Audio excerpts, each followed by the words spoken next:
On November 22, 1963, President John F. Kennedy was shot and killed in Dallas, Texas. He was riding in an open car with his wife, Jacqueline Kennedy. The assassination, well, it shocked the world. It remains one of the most significant events in American history. And honestly, the assassination is still debated today. The official investigation concluded that Lee Harvey Oswald acted alone. Oswald was a former U.S. Marine. He enlisted in 1956 at the age of 17 and served until 1959. During his time in the military, he was trained as a radar operator and stationed in Japan, where he developed an interest in Marxist ideology. His time in the Marines was marked by disciplinary issues and he was court-martialed twice. Despite this, he was honorably discharged in 1959, citing a hardship related to his mother's health. Shortly after his discharge, Oswald traveled to the Soviet Union, where he attempted to renounce his U.S. citizenship. He lived in Minsk for nearly 3 years, working in a factory and marrying a Russian woman named Marina Prusakova. His defection drew the attention of both American and Soviet intelligence agencies. He returned to the United States in 1962 with his wife and their newborn daughter. Just over a year later, he was arrested shortly after the assassination of President John F. Kennedy in Dallas, Texas. Oswald denied any involvement in the shooting. In front of reporters, he famously claimed he was a, quote, patsy, suggesting he was being framed for the crime.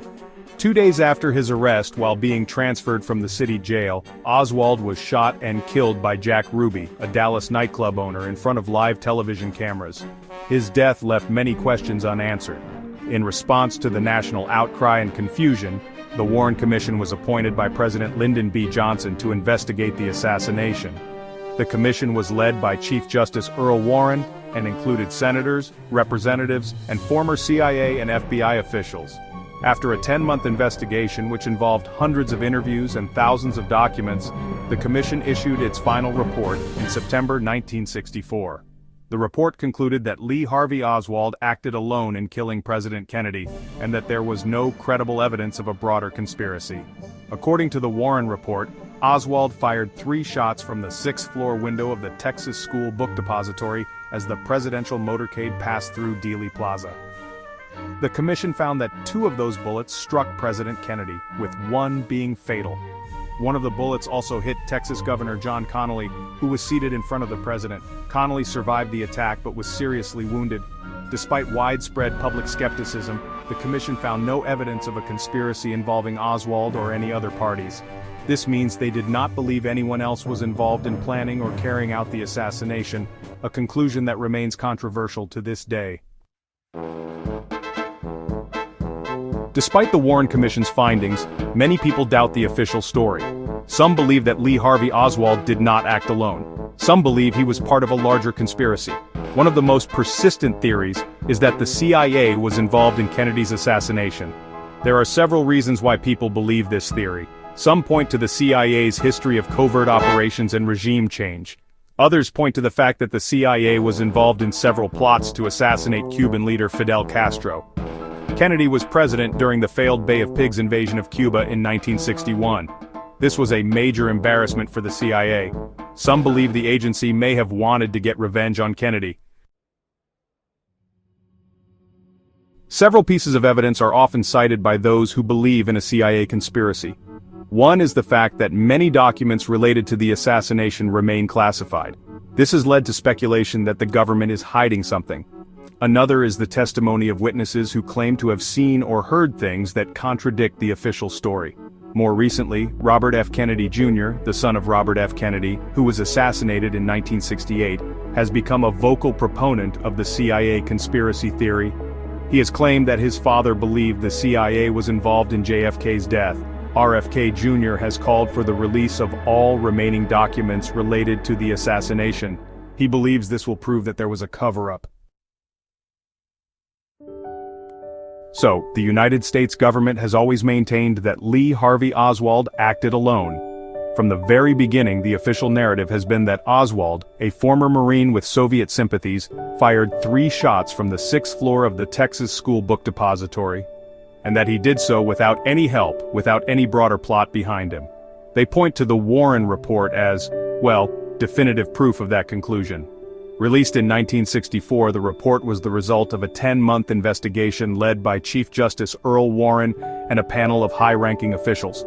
It concluded that Oswald acted entirely on his own, no conspiracy, no second shooter, no foreign involvement. But public skepticism never really went away. So, in 1976, the House Select Committee on Assassinations was formed to take another look at the case, to reinvestigate the assassination in light of new evidence and growing public doubt. And by 1979, after 2 years of hearings, interviews, and forensic analysis, the committee concluded that President Kennedy was, quote, probably assassinated as a result of a conspiracy. That single word, probably, changed everything.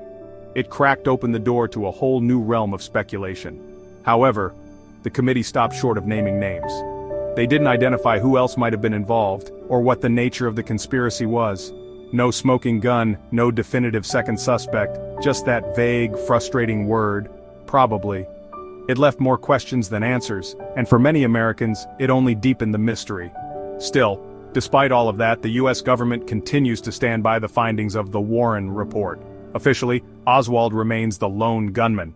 Over the years, thousands of documents related to the assassination have been released to the public, thanks in part to the JFK Records Act of 1992, which was passed after the release of Oliver Stone's film, JFK reignited public interest and pressure. But yeah, many others remain classified. Entire files are still locked away, heavily redacted or simply missing from public archives. The government argues those documents need to stay under wraps, to protect national security. But for many, that explanation only fuels the suspicion that there's more to the story than we've been told.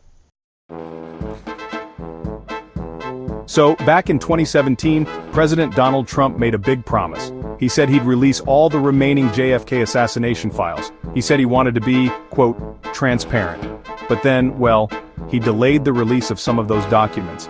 He pointed to national security concerns as the reason. And yeah, that move really fueled speculation that the government might still be hiding something. The release of the documents was definitely a significant moment. It gave us some new insights into the assassination, but still, they didn't offer any conclusive evidence of a conspiracy.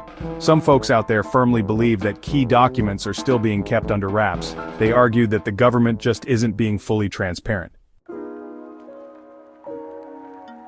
Robert F. Kennedy Jr. has made some pretty bold public claims about the CIA, claims that have reignited decades-old debates and stirred up a storm of controversy.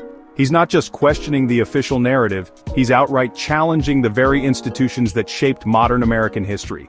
His statements have only added fuel to the fire surrounding the assassination of his uncle, President John F. Kennedy, a mystery that has captivated the public for over 60 years. Now, Kennedy Jr. is definitely a controversial figure, no doubt about that. His views on everything from vaccines to government transparency have made headlines and drawn both criticism and support. But his claims carry a certain weight. He's part of one of America's most well-known political families. The Kennedy name still resonates deeply in American culture and politics. His father, Robert F. Kennedy, was a U.S. Senator and served as Attorney General under his brother JFK. He was a key figure during a turbulent time in American history, known for his fierce advocacy for civil rights and justice. Tragically, he was assassinated while running for president in 1968, just 5 years after his brother's death. The loss of both brothers left a lasting scar on the nation. Kennedy Jr. has said that his father was actually investigating JFK's assassination at the time of his own death. According to him, RFK Sr. had serious doubts about the official story and was quietly gathering evidence. He believes his father was getting close to uncovering the truth, something that may have made him a target as well. It's a chilling theory, but one that RFK Jr. insists deserves attention.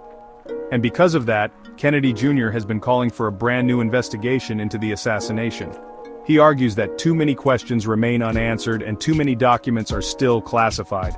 He really believes that's the only way we're ever going to get to the bottom of what actually happened, and perhaps finally bring closure to one of the most haunting chapters in American history.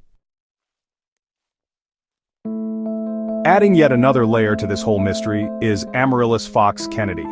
She's a former CIA officer, and interestingly, she's married to Robert F. Kennedy III, the son of Robert F. Kennedy Jr. Now, her background with the CIA has raised some eyebrows. Some people see her former role as kind of a conflict of interest, but others, well, they see it as a unique opportunity. There's hope that she might be able to use her experience and her connections inside the agency to uncover and maybe even reveal some of the hidden truths about the assassination. The assassination of President John F. Kennedy still stands as one of the most controversial and debated events in American history. The official version says that Lee Harvey Oswald acted alone, but that story has been questioned time and time again. Some people think Oswald was part of a bigger conspiracy. Others believe he was just a patsy. One of the most persistent theories out there involves the CIA. That theory leans on the agency's long history of covert operations, its involvement in attempts to assassinate Fidel Castro, and the fact that, even now, a lot of the documents related to JFK's assassination are still classified.